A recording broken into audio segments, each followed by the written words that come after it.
one of the things we talked about is like, what does success look like for you in this process? And for me, there's so much more that's not about the college application per se. Sure, that's the presenting thing, but this is really much more about who he was discovering himself to be and how his experiences have led him to this moment. And it's, this is just sort of a sliver, a snapshot in time before he goes off to college and beyond. But what is the tumbling forward, sort of like, this is the latest version of me represented? And then, let that speak. Why don't we give the folks who are tuning into this podcast today just a little bit of a high-level, zoomed-out overview about what a personal statement even is and kind of what its purpose is in the college admission process. So Totally.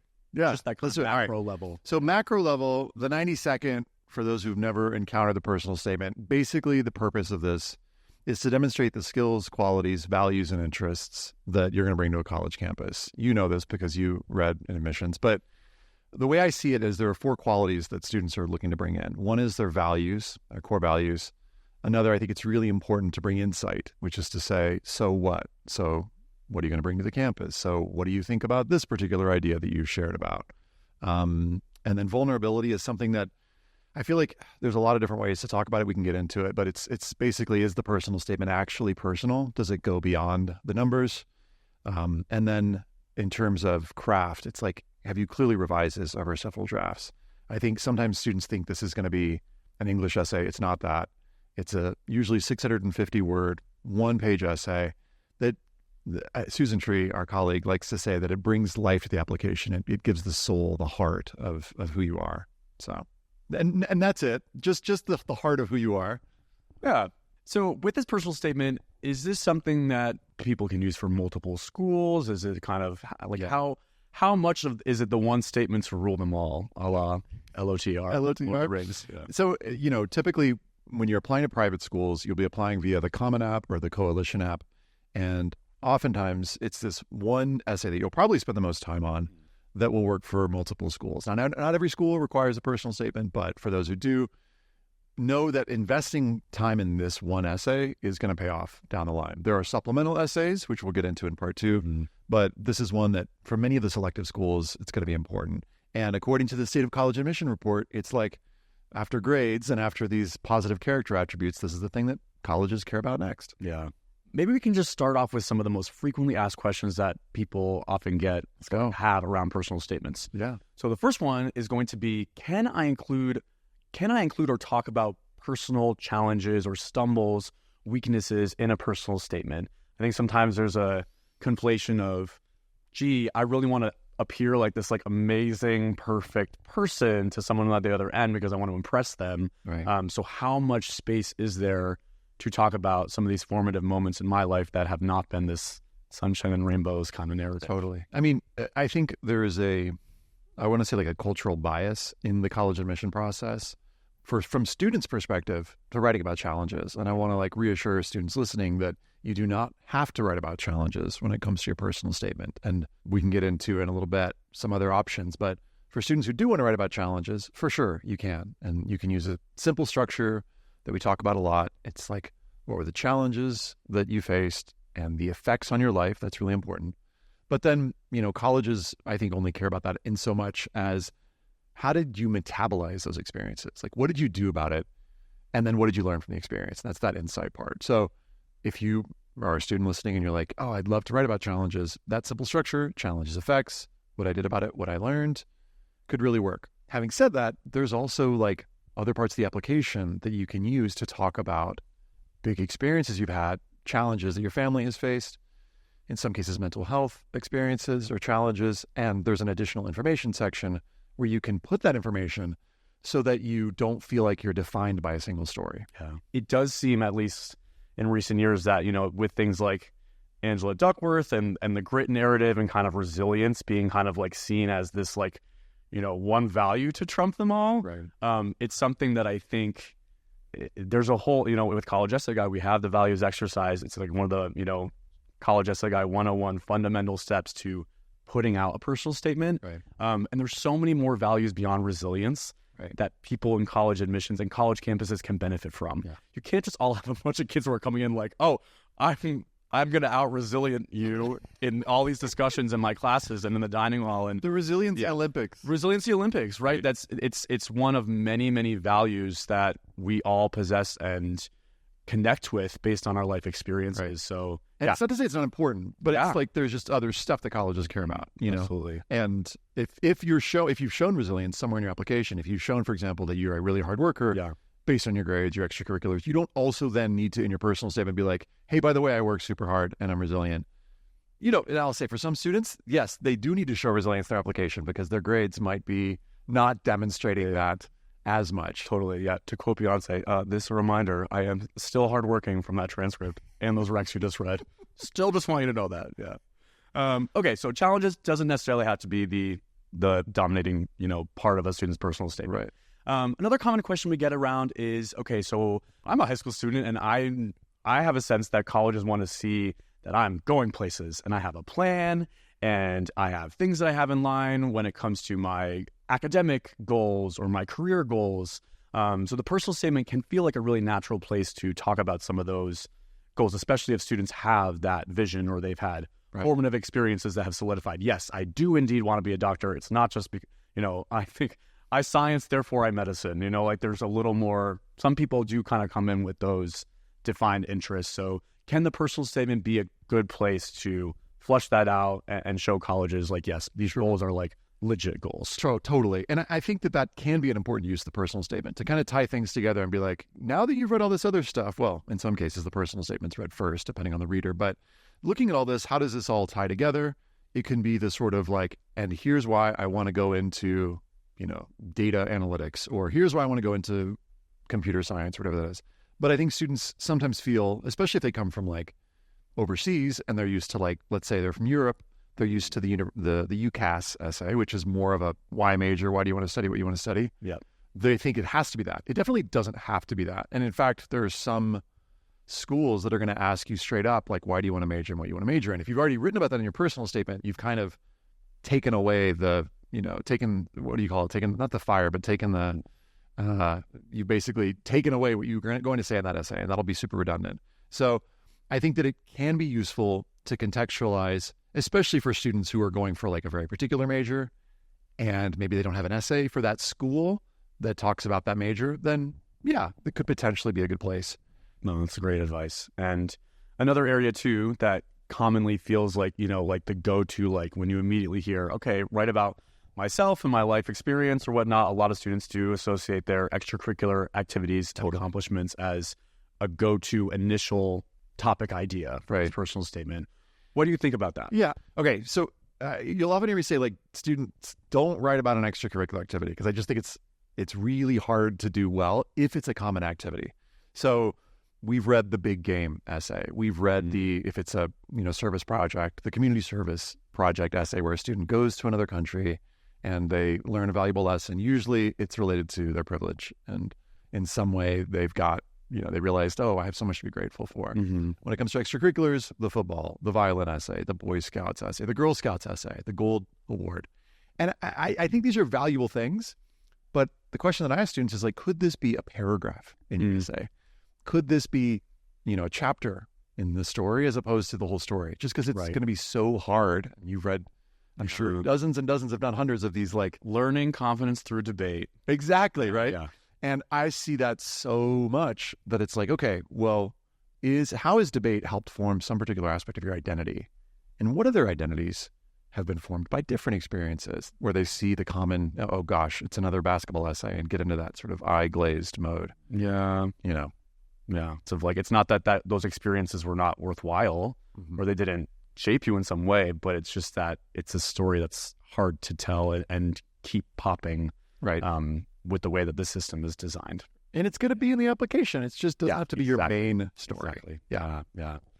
So another area that sometimes can be, we get questions about, is whether or not the personal statement makes sense as a place for kind of like defending yourself in a way. So maybe like if you... I write about getting a C in physics? Yeah, low grades, maybe you missed a lot of school, or, you had difficult things in your life related to, it could be about academics or otherwise, but sometimes there's a tendency to want to use the space to like defend and be like, no, but wait, this is why it happened, right?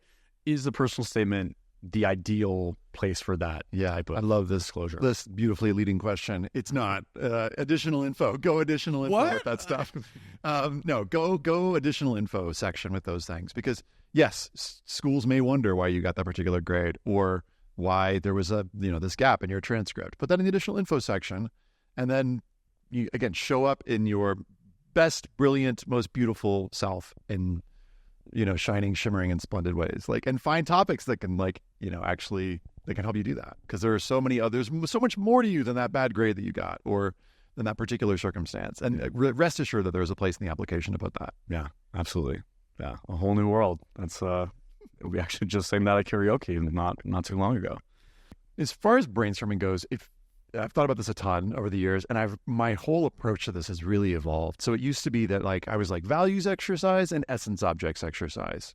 That's it. And you're going to get some stuff there, and it's true, you're going to get some stuff. But over the pandemic, really, I looked at 300 essays from from past students, and I was like, what are these students doing? How are they arriving at topics ultimately for what I would call successful essays? Successful in the sense that either they had a great result in terms of where they got in, or they just had, values, they had insights, they had vulnerability, they had craft. And I felt like the student was really demonstrating skills, qualities, and values they're going to show to the college campus.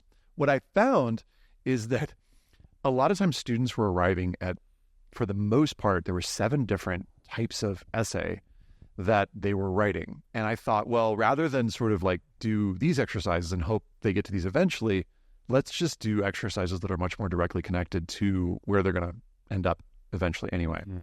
So we'll link to a video on this, but the short version of this is, number 1, students writing about something that they love or know a lot about. So there's a little exercise you can do with this, but basically it's make a list of things that you could nerd out, that you can geek out on. I've got books on my bookshelf, or I've got I could, board games. Board games. Yeah, there's board games. You can see them in the background there. And I know a lot about those. The second thing is, yes, there are, in some cases, certain essence objects, which is to say concrete things that represent different parts of who you are, different moments, different memories. It could be a bracelet that someone gave you at one point. It could be, it could be actually board games, because that is an essence object, a concrete thing.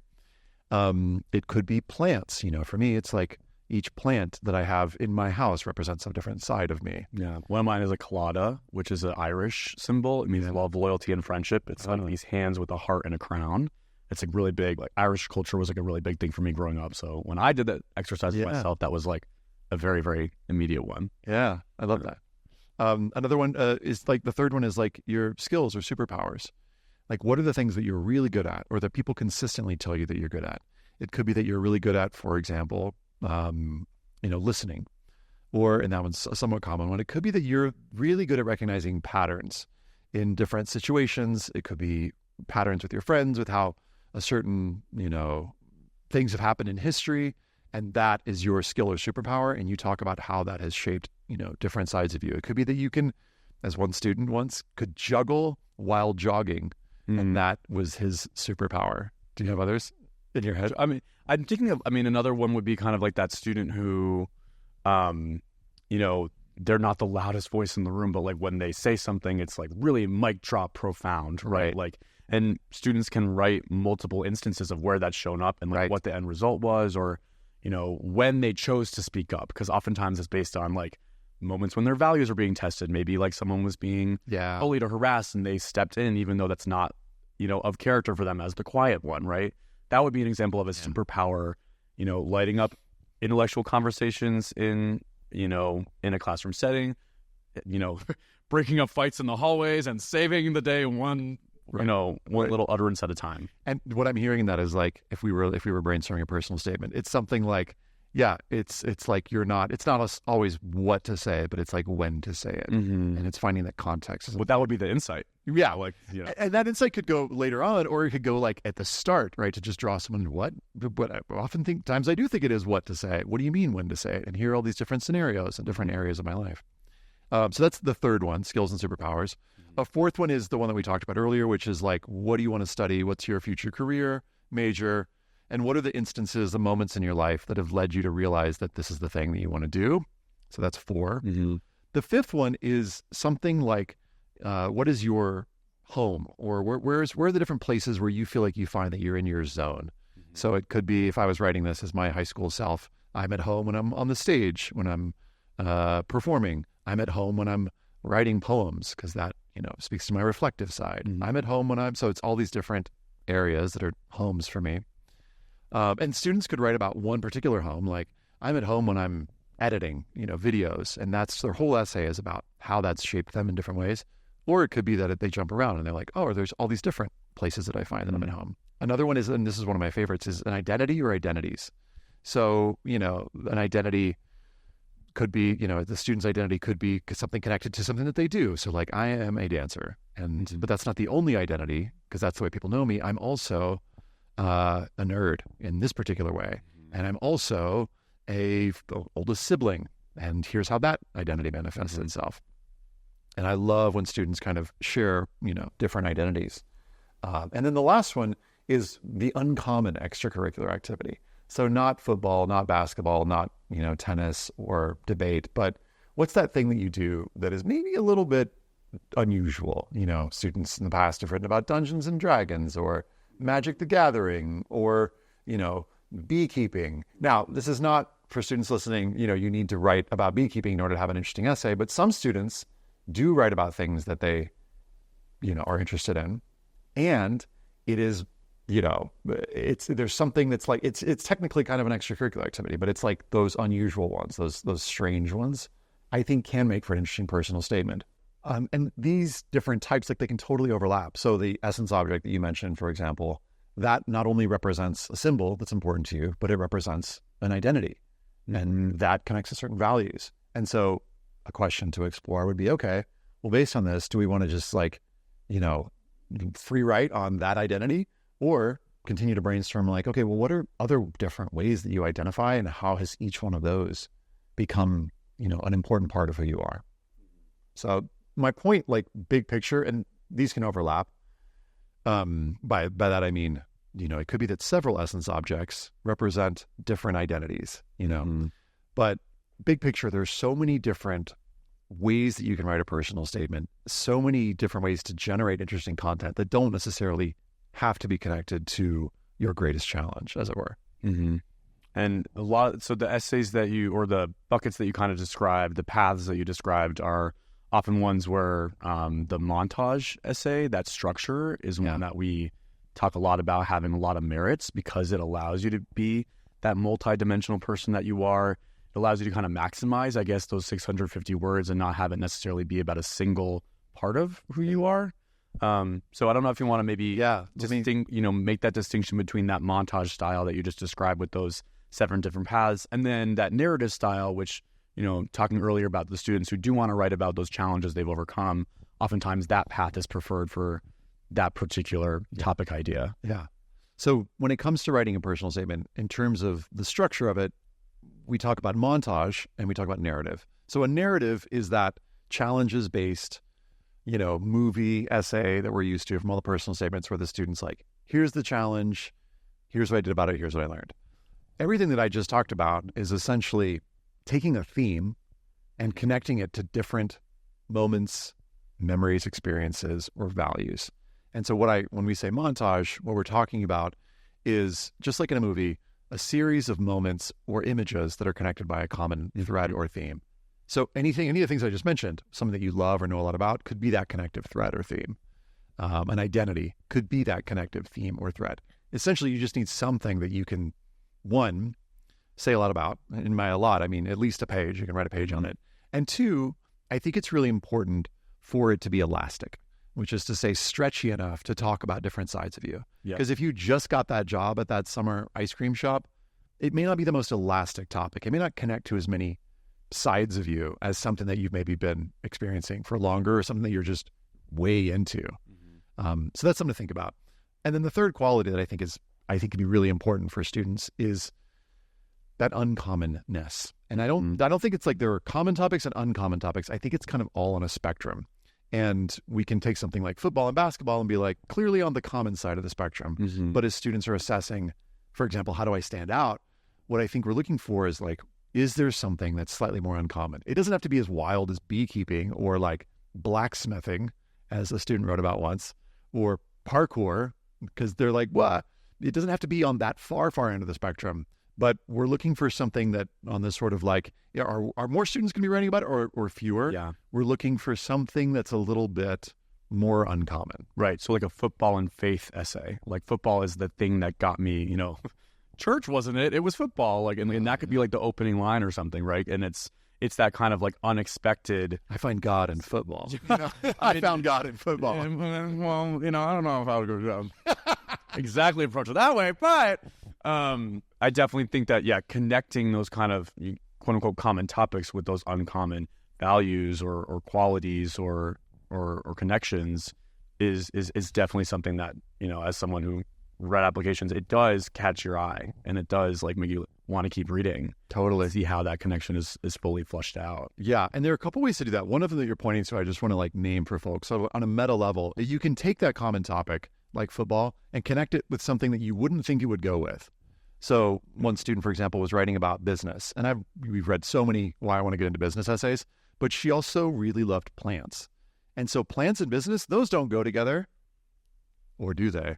Like that's where I start to get excited, and I'm like, okay, how do plants and business connect? Because that's going to make for a much more interesting. I was going to say, tell that to all the Etsy entrepreneurs who are designing their Right. terrariums and God knows what. Right. Yeah. And the other thing about the common topics is that you can actually stand out with a common topic potentially. So here's what like my sort of framework for this is like the difference between a boring personal statement and a standout one, I think starts with the topic. And is it a common topic or a more uncommon topic, right? So is it football or is it something that is less football-y? The second thing is sort of like the connections that you're making. And you just pointed to this with values. So if I'm making common connections, so for football, that might be like discipline, hard work, perseverance, maybe going to blend in.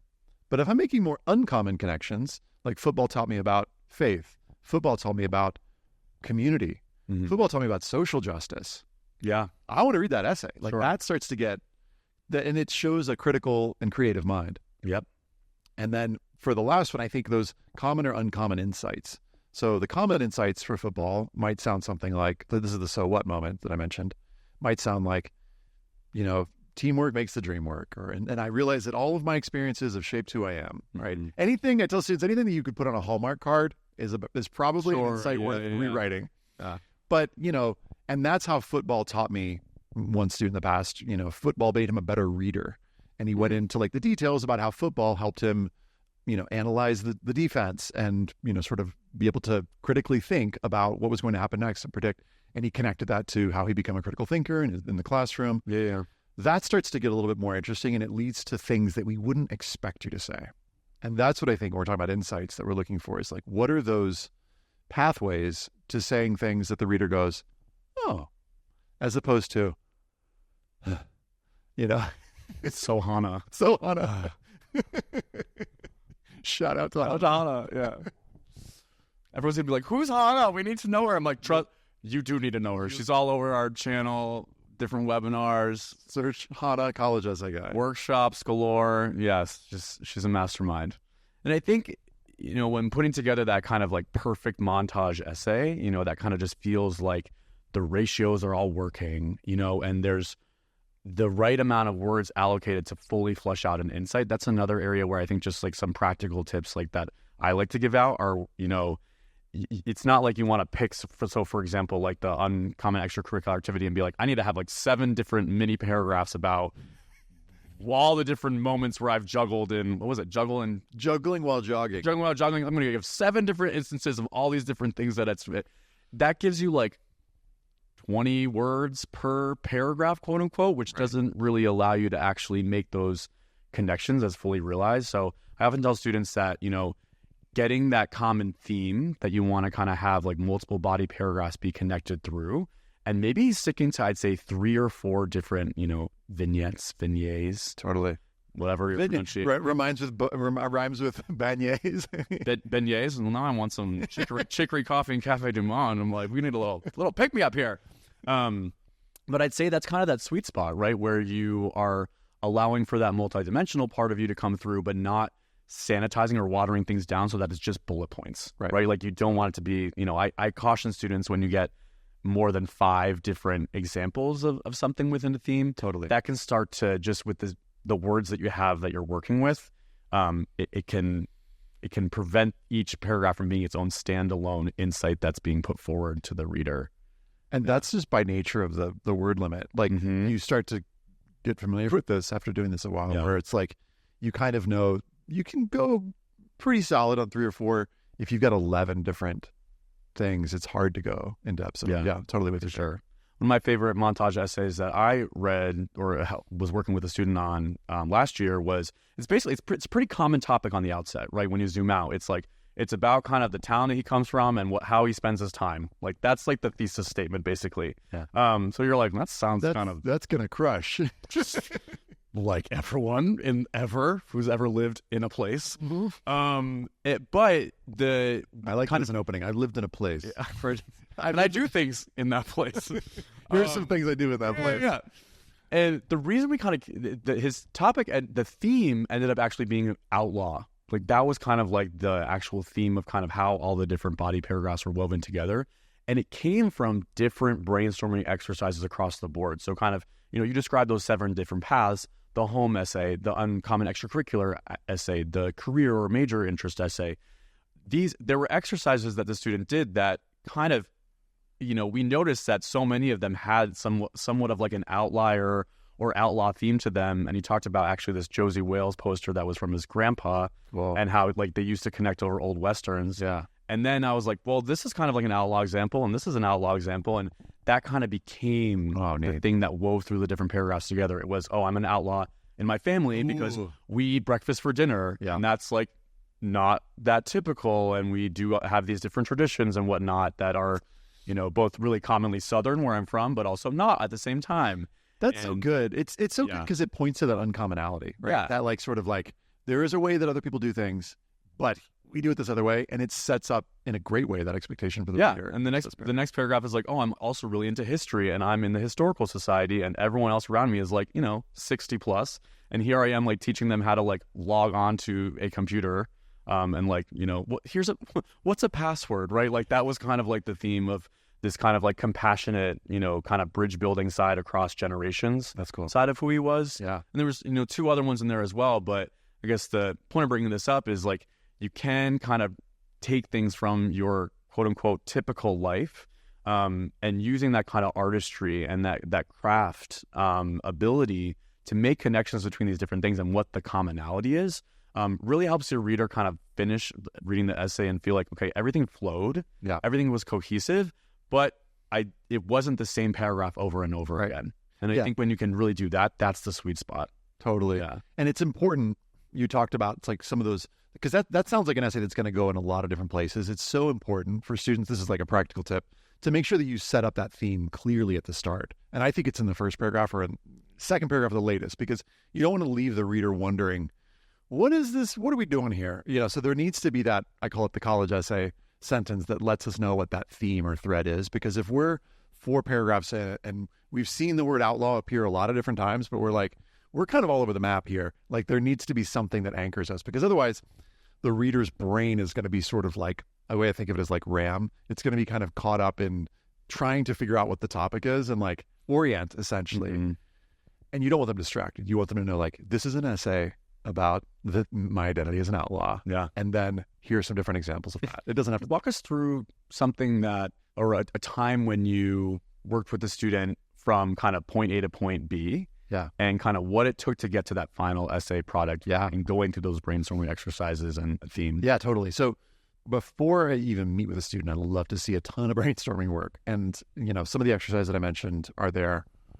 And when we meet, I'm also looking at like parent homework, questions that they've been asked. Because sometimes a parent's going to say something that's like really like, oh, great. And the thing that you wouldn't even like learn about until like the 5th time that you've seen a student. So I'll give you an example.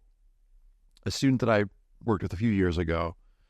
In his brainstorming work, the common theme, it was pretty clear because he had, projects that he'd worked on around it, was food.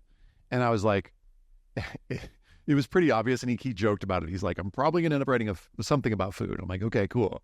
I was like, so how do you make something like food stand out? That was sort of the question. And one of the early things, and one of the things that we'll kind of do in an early session is like, is there some way that I can get a student sort of lit up to start writing about the thing? And so one of the ways that I'll do that, practically speaking, is helping them look at values that connect to their particular topic. So in this case, food. So what I asked him was like, all right, when you think about food, what are the different values that come up for you?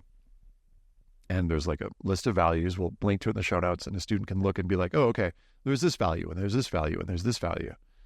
Great. Are there examples of these? And so the homework that I sent them away with was like, I want you to just write a bunch of examples of food stories, we're going to call them. Calvin on our team calls it the pile of stuff. Mm-hmm. And what are the different food moments, memories, experiences? So we came back, and the next week we met and we looked at it, and it seemed like within each of these there was some kind of like little lesson that he was learning. Mm-hmm. And the next homework assignment was, okay, could you hone in on what the lessons were, like food lessons? And so from that emerged a theme of like, okay, lessons that I've learned from food. And for really a few weeks, he was writing an essay about like, food has taught me lots of lessons. And it was very direct and straightforward. And then what started to emerge is some of the food lessons were a little bit more uncommon than others. Mm-hmm. So there was the lesson on, how food and working around, working in a food shelter had taught him about discipline and hard work and perseverance. And oftentimes when I see a common one, I'll ask students, okay, what's the opposite of that? Mm-hmm. And he's like, what do you mean the opposite? I'm like, discipline, hard work, perseverance. What's the opposite? And he's like, being lazy. And I was like, yeah. And I was like, well, what else is important? And like, what's the positive version of it? And he's like, okay, not being disciplined, like being creative, being, self-care, resting. And I'm like, yeah, this starts to sound interesting. So it's like, rather than go with that hard driving thing that maybe somebody else is going to say, what's the opposite of this? And are there examples where food has helped you connect with creativity or helped you learn about self-care, et cetera? So essentially, we're kind of poking and prodding to try and find uncommon connections, especially because it's a common topic. Because with a common topic like food, there are going to be other students writing about food. I've now seen a dozen food essays, And so finding those uncommon connections. And the student was a really hard worker. He just spent, draft after draft, like revising so that this was an essay that he felt like, okay, this really represents different sides of me that aren't going to be in my activities list, that aren't going to be in my additional information section. He was really interested in highly selective schools, so it was important that his personal statement wasn't also overlapping with, for example, his involvement. He was also like, competing for the starting quarterback position, but he didn't want to write the football essay. And I said, great, that can be in another essay. But long story longer, essentially, he was able to find these uncommon connections and write a series of vignettes. He was set up at the beginning, this is going to be a food essay, basically, show different sides of himself. And what sets that food essay apart from another student's is the uncommon connections. And I think those values that we wouldn't necessarily expect. And one of the things I'll say is like better ingredients, Papa John's, sponsored by Papa John's now, better college essay. And the ingredients to me are those values. Like, what are those different sides of you that you're connecting with in the food essay or the football essay? And that's going to make for a more interesting pizza essay. And then the other thing that I think helps set it apart is those insights, those moments where he says a thing in a way that I didn't expect, or he points to something that that surprises me. Mm-hmm. So ultimately, you had a great process. It turned out really well. But the main thing for me is not, he ended up getting into a great school, et cetera. But the main thing for me was like, what I want students to feel at the end of a process in terms of their personal statement is like, did I feel like this was the best I could do? Mm-hmm. Do I feel like my skills, qualities, values, and interests are represented in this application? And there's like a kind of sense of ease that I'm hoping for, and a sense of like letting go, where it's not about like, God, I hope I get it. Yeah, sure. We, try hard and hope for a great result. Yeah. But I want a student to feel when they send their application out, they're like, this was me. And if they don't want me, that's all I could do. And there's not much more that I can control, because there's so much that students can't control. Yeah. But that's the hope. And I think that's how we ended up feeling ultimately. and this is a special kid. But ultimately he was able to sort of let go and feel that the process itself was gratifying, and not that it wasn't that his success wasn't necessarily only dependent on where he got in or didn't get in. If he got into like this school versus this school, he was sort of like, I think along the way, one of the things we talked about is like, what does success look like for you in this process? And for me, there's so much more that's not about the college application per se. Sure, that's the presenting thing, but this is really much more about who he was discovering himself to be and how his experiences have led him to this moment. And it's, this is just sort of a sliver, a snapshot in time before he goes off to college and beyond. But what is the tumbling forward, sort of like, this is the latest version of me represented? And then, let that speak, as it were. Yeah, now I'm hungry. And I actually literally think that's like the closing line of that essay, actually. Like, it is. No, yeah, I was going to say, I've seen that one before. We'll link it in the show notes. Specifically hungry for garlic sauce a la Papa John's. So, oh my gosh. Again, I'm here for it. It's literally oil and garlic. So. Oh my gosh, that was me in college. Was just the breadsticks and just. Oh God! Can I get 4 more of these? Sure, that'll be $6. How does a student know when it's done? Some of the qualities that we talk about. Number one, do your core values come through? Mm-hmm. And can you point to specific moments in the essay when it's like, yes, this is revealing this side of me, this is revealing this side of me, et cetera? And can you find at least 4 or 5 moments where your values are clearly coming through? Part one. Number two, do I have some insights? Do I have 2 or 3 moments where I say something that the reader may not expect? Third, is this personal statement actually personal?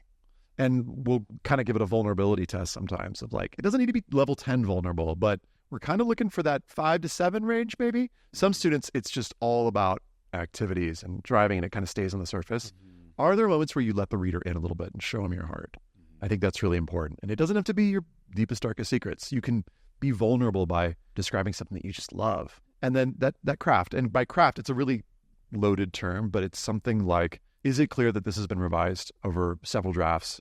Do we see that, there's a clear structure in place? And that's something that just comes with doing a few drafts. So ideally, after you finish that grade out college essay test, you feel good about things. I think something that can be tempting is for students to keep going back and being like, how can I change like 1 or 2 words to like make it perfect?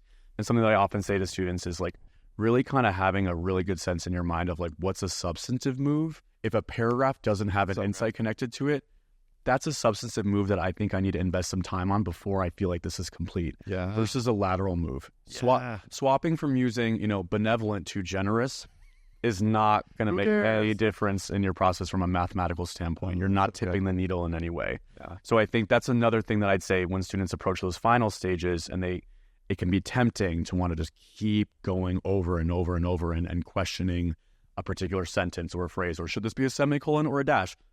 Who cares? Right. Literally, right at that point, the person reading through it again, they're going through it quickly. They want those insights. They want those core values that you're bringing to their campus.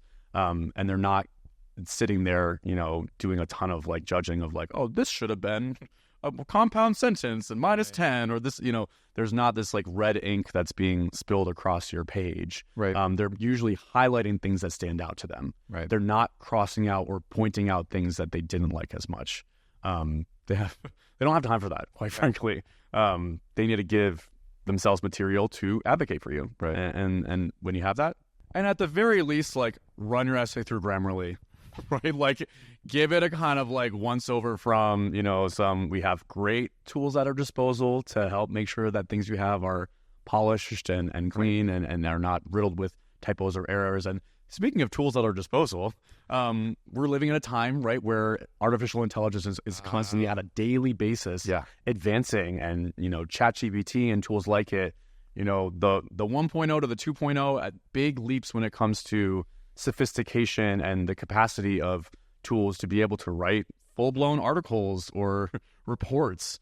So for students and families wondering, is there a place for artificial intelligence in the college essay, particularly the personal statement writing process? What would you say to those families? So what I'll say is, like, I think at this point, as of this recording, colleges are still kind of figuring out what is this thing and how do we look for it. Like plagiarism detectors, some of them work, some of them don't. So what we're telling students, what I'm telling students is like, tread carefully. Be careful if you're using ChatGPT, because there could be questions that ask, hey, how did you use it in the process, or did you use it in the process? And you really want to be prepared to answer that, but tread carefully. But the main thing that I think, if ChatGPT becomes widely used, and I think ChatGPT can help students think more critically or come up with ideas if used correctly. But I think that what for some students might go away is that the process, the sort of what I will call like nutritional process of going through, thinking through, figuring out what your thoughts are and putting them on a page, I think that can actually teach us a ton about how our brains work, about who we are. And I think automating that, I think we would miss out on something really important. Yeah.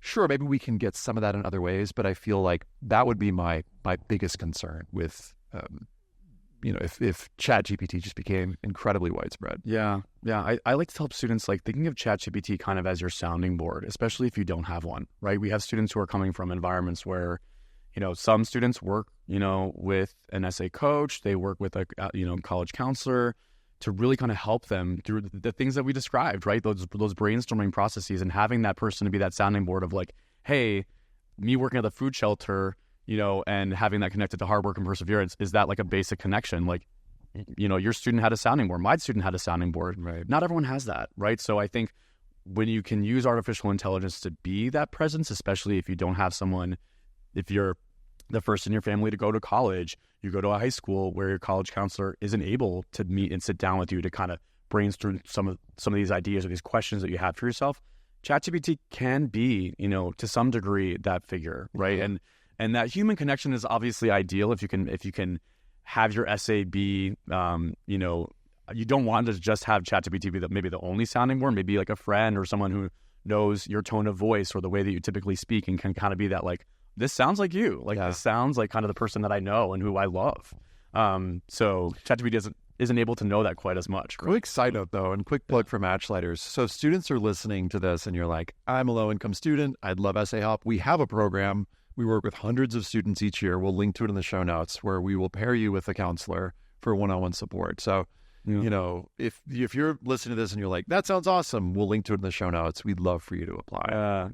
And so actually on the theme of equity, that's another big change that's kind of come in the recent admission landscape is Supreme Court putting a ban on race-conscious admission. Or how would you say that this Supreme Court decision and kind of the way that essays have now kind of become an increased presence in being a place for students to kind of talk about their identities and where they're coming from? Yeah. How has that kind of evolved this past year in particular? Yeah. So this is something, and see previous podcast episodes on this for those who are interested in this. But, essentially what happened is the Supreme Court said, okay, you can't check a box for race in the application. And so what happened is a lot of colleges, and we'll talk about this on part 2 of the podcast, changed their supplemental essay prompts, where they're now asking about identity, and they're asking students like in different ways, hey, is there anything else about you we should know? And they're creating these opportunities. And from conversations with different admission officers, they're like, yeah, the essays really matter, especially, yes, for what we're talking about in terms of students' identity, because colleges want to, let's be really real, colleges want to enroll a diverse class. Mm-hmm. And they're interested in diversity in many different ways, racial diversity being one of them. But the essay is an important way that students do that.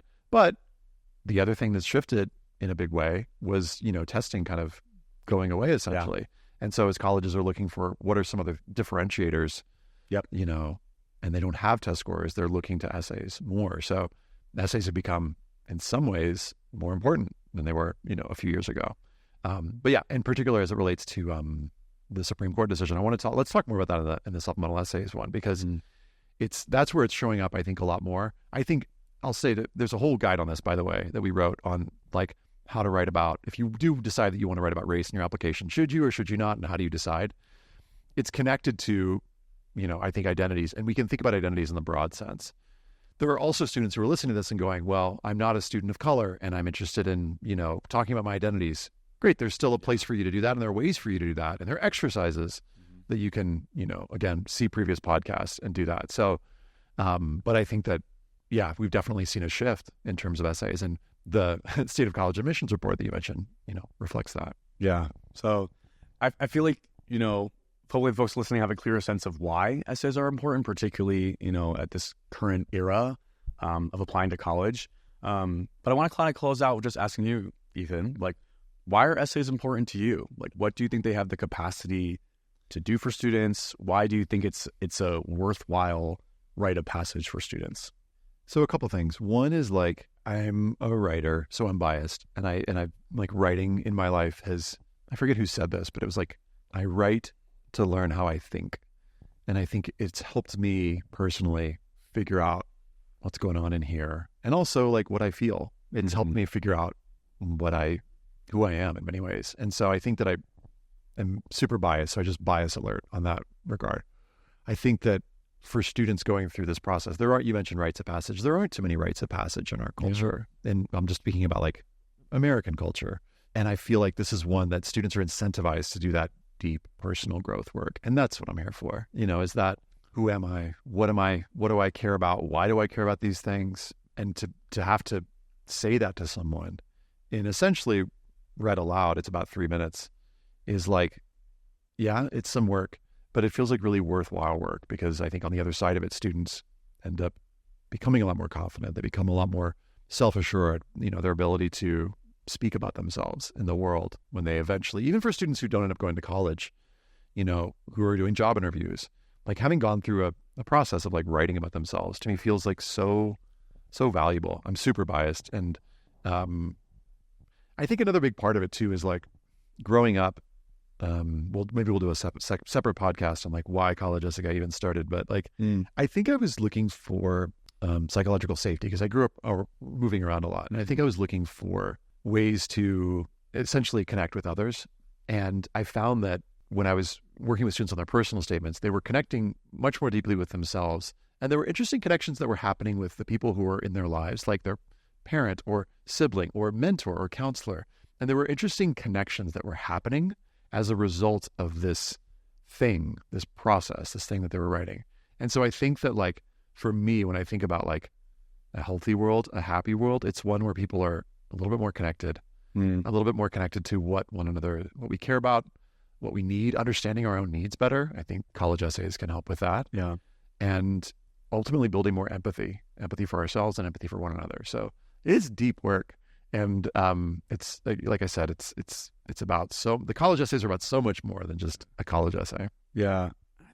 The personal statement process, obviously we've touched on, is very subjective in many ways, because actually for me, it's funny. So I'm kind of, I sometimes provide a contrast, like as someone who like doesn't identify as a writer, like that hasn't been a way historically that I felt connected to myself or have been able to realize parts of my identity or the person I want to be in this world. I've definitely really come to value reflection, and a lot of that has come from my own experience going to particularly a Jesuit college, doing a Jesuit postgraduate service program. So my kind of take on like the why behind college essays is that like I love helping people reach their goals, right? And the personal statement process, at least currently right now, is a part of a process to be able to gain access to doors and opportunities and things you want to do with your life that really are going to fill your cup and make you feel purposeful. Yeah. And for that reason, like that is kind of something that motivates me to help students with this process.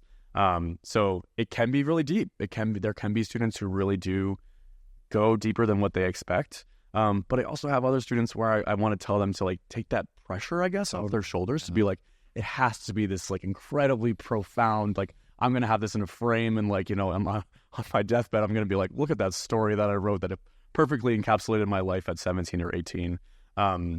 We're fluid people. We're always constantly growing and improving. But I think that this phase, this ability to self-reflect, and this ability to invest time and energy, like really substantially into something that really is important to you, which are these amazing options for higher education that we have in the US, that's a worthwhile cause. And if you commit to it and fully commit, you're building out habits and a precedent for a long life and career of like really going all in for the things that you want to have in your life.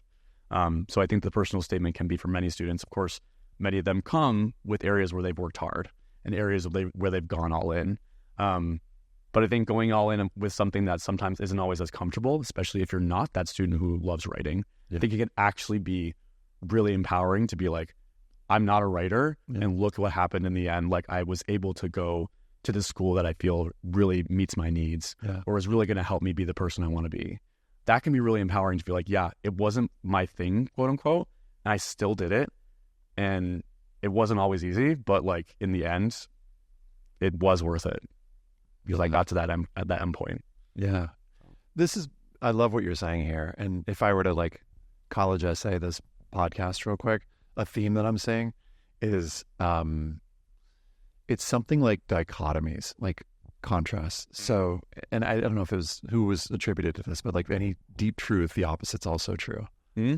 So I'm hearing some different, potentially contrasting truths in what we've shared today. So for example, this last one that you brought up, which is like it's meaningful, it's deep, and it's not that deep. Right. It's like a thing you got to do.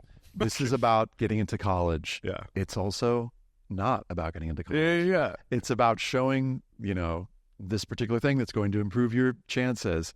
Also, it's about this process that you're going through. It's important to, anyway, we could, if we were to replay the tape, we could find a series of, sort of opposites that I think. And I don't know if that leaves students with a sense of like, or a sense of like, okay, for each of these things, the opposite could also be true. It kind of comes back to that theme of the it depends idea. Yeah.